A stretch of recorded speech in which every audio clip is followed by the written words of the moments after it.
नमस्कार।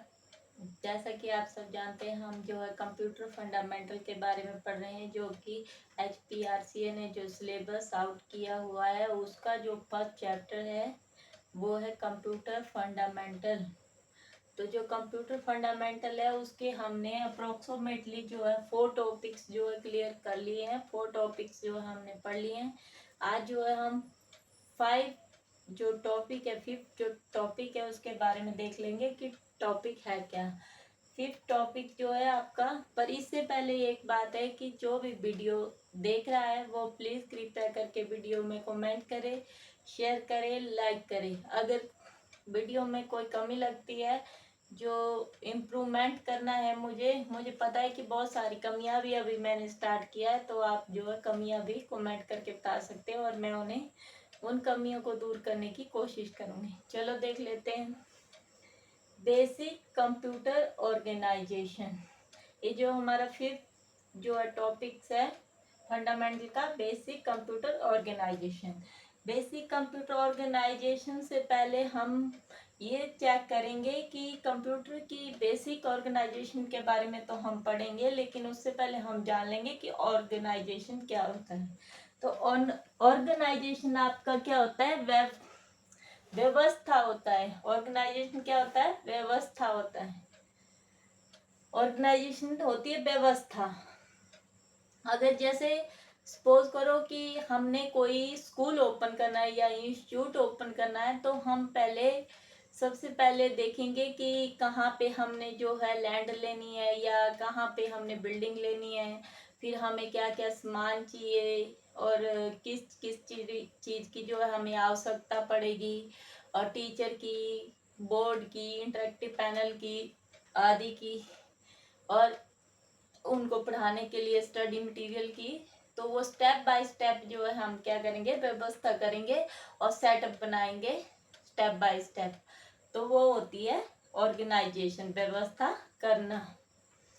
तो basic computer organisation जो है, तो इसका मतलब है कि कंप्यूटर के जो पार्ट्स हैं, कंप्यूटर को जो वर्क कराने के लिए, काम कराने के लिए जो भी पार्ट्स यूज होते हैं उनके बारे में जो है हम देखेंगे। पार्ट्स ऑफ कंप्यूटर जो होते हैं, जो कंप्यूटर को काम करते हैं, किस तरह से प्रोसेस करता है, वो जो है बेसिक कंप्यूटर ऑर्गेनाइजेशन के अंदर आता है। तो देख लेते हैं। फर्स्ट जो है हमारा पार्ट जो है इनपुट है। अब इनपुट क्या होता है? इनपुट से इन का मतलब होता है अंदर। इन का मतलब क्या होता है? अंदर। और आउट का मतलब होता है बाहर। तो इन का मतलब अंदर। तो जो हम data enter the data in computer system called as input. Enter the data in computer system called as input. जो भी डाटा हम कंप्यूटर सिस्टम में एंटर करेंगे उसको इनपुट बोलते हैं। और फॉर एग्जांपल के लिए किसके थ्रू करेंगे? Keyboard, mouse. तो ये क्या है? इनपुट डिवाइस है आपके। अब नेक्स्ट है आपका सीपीयू। सीपीयू, इसकी फुल फॉर्म होती है central processing unit. Central processing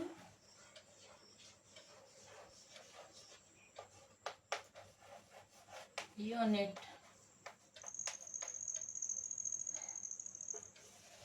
ज़्यादा डीपली जो है हमने नहीं पढ़ना है, क्योंकि डीपली जो है इसमें से जो फर्स्ट चैप्टर है उसमें से इतनी डीपली क्वेश्चन नहीं आते हैं।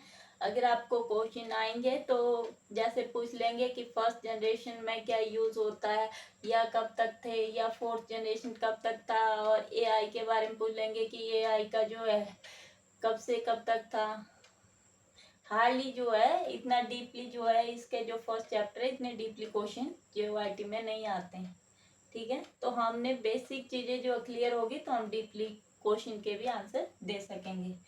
तो सीपीयू है। सीपीयू की फुल फॉर्म लगभग सभी को आती होगी, लेकिन जब हमने स्टार्टिंग से जो टॉपिक बाय टॉपिक जो अपनी सीरीज को स्टार्ट करना है या पढ़ना है, तो हमें शुरू से लास्ट तक जो है पढ़ाई करनी पड़ेगी। तो CPU stands for central processing unit. और सीपीयू के जो आगे फर्दर पार्ट है एएलयू। एएलयू जो होता है अर्थमेटिक लॉजिकल यूनिट। ALU क्या होता है? ALU stand for arithmetic logical unit, logic unit. तो इसमें फॉलो होते हैं प्लस और माइनस। ALU में क्या होते हैं? ALU stands for arithmetic calculations, जैसे फॉर एग्जाम्पल के लिए ऐड, सब्ट्रैक्ट, मल्टीप्लिकेशन एक्सेट्रा। और CU stands for control unit, वो कंट्रोल करने का कार्य करता है।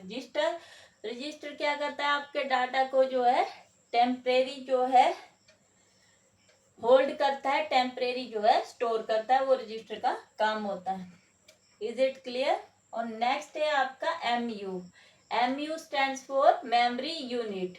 मेमोरी यूनिट का क्या कार्य होता है? जो हमारे अंदर मेमोरी है, जो हमारे अंदर दिमाग है, तो उसमें हमारी मल्टीपल चीजें जो है कि हमने पूरा दिन क्या करना है, क्या नहीं करना है, तो और हम क्या पढ़ेंगे, क्या करेंगे, या कुछ भी है, सारा जो हमारे दिमाग में स्टोर होता है। वैसे ही कंप्यूटर की जो मेमोरी है, MU जो है वो क्या स्टोरेज है, उसमें स्टोर होता है कि कौन सा डाटा है, क्या है, वो जो है मेमोरी में स्टोर होता है, मेमोरी यूनिट।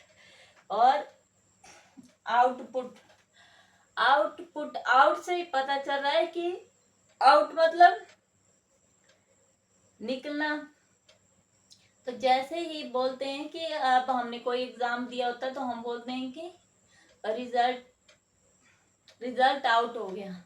वैसे ही आउटपुट का कार्य भी क्या होता है? जो हमने जो डाटा डाला होता है कंप्यूटर सिस्टम में, और फिर वो प्रोसेस होता है, और फिर रिजल्ट जो आता है वो क्या होता है? Output. Process data as called as output. अब ये जो है हमारा टॉपिक कंप्लीट हो गया लगभग, ये जो है इतना ही था। अब नेक्स्ट टॉपिक है आपका डायग्राम ऑफ कंप्यूटर।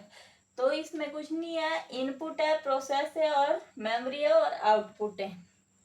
ये आपका डायग्राम हो गया। इनपुट बता ही दिया, enter data in computer system called as input, enter the data in computer system called input. और जो डाटा इनपुट के लिए डाला होगा, इनपुट जो डाली है वो प्रोसेस होगा, और फिर मेमोरी में जाएगा, और फिर आउटपुट रिजल्ट शो होगा। नेक्स्ट है आपका topic application of computer. Application एक कंप्यूटर की एप्लीकेशन है, लेकिन एप्लीकेशन का एक्चुअल मतलब क्या होता है? एप्लीकेशन का मतलब होता है उपयोग करना, जो है एप्लीकेशन बोलते हैं। तो अब कंप्यूटर की एप्लीकेशन का मतलब है कि कंप्यूटर को कहाँ कहाँ यूज कर सकते हैं। तो हम एजुकेशन पर्पस के लिए कंप्यूटर का यूज कर सकते हैं, बैंकिंग में भी यूज कर सकते हैं, कम्युनिकेशन में भी यूज कर सकते हैं, गवर्नमेंट में भी, और एंटरटेनमेंट में भी, और ट्रांसपोर्ट में भी। एजुकेशन में स्टडी से रिलेटेड भी पढ़ सकते हैं, ऑनलाइन बच्चों के फॉर्म वगैरह भरने होते हैं स्कूल में ही, आजकल तो सभी कुछ ऑनलाइन होता है, तो वो होता है एजुकेशन पर्पज हो गया। बैंकिंग में भी आजकल ऑनलाइन फॉर्म भरे जाते हैं, ऑनलाइन ही हमारा सारा रिकॉर्ड होता है, वो बैंकिंग पर्पज के लिए हो गया। कम्युनिकेशन हम जो है टीवी टूवी देखते हैं, एंटरटेन के लिए वीडियो बनाते हैं फेसबुक व्हाट्सएप पे, या वीडियो ना भी बनाई हो तो ऑनलाइन जो हम कोई टीवी सीरियल देखना है तो वो हो गया। ओ सॉरी, कम्युनिकेशन हुआ बातचीत हम वीडियो कॉल करते हैं, व्हाट्सएप कॉल करते हैं, या फेसबुक कॉल करते हैं, वो हो गया कम्युनिकेशन पर्पस के लिए। और एंटरटेन मैंने पहले बता दिया, गलती से बोल दिया। तो एंटरटेन जो है आपका वो टीवी वगैरह देखना, मोबाइल में, या गेम वगैरह खेलना, तो हो गया एंटरटेन पर्पस। और गवर्नमेंट में ऑनलाइन फॉर्म अप्लाई करने एग्जाम के लिए, वो गवर्नमेंट पर्पस के लिए हो गया। और ट्रांसपोर्ट, ऑनलाइन टिकट वगैरह बुक करना, वो ट्रांसपोर्ट के लिए हो गया। Thank you for watching my video. Please like, share and comment. अगर वीडियो में कोई कमी लगती है और कुछ सुधार चाहते हैं, मुझे विश्वास है कि वीडियो में कमी तो जरूर होगी, बट जो मैं उसका सुधार करूंगी, क्योंकि मैंने अभी शुरुआत की है। तो शुरुआत में जब पहली बार रोटी बनाते हैं तो वो सही नहीं बनती। तो प्लीज़ कमेंट करें और मैं सुधार करने की कोशिश करूँगी अपनी वीडियो में। Thank you for watching.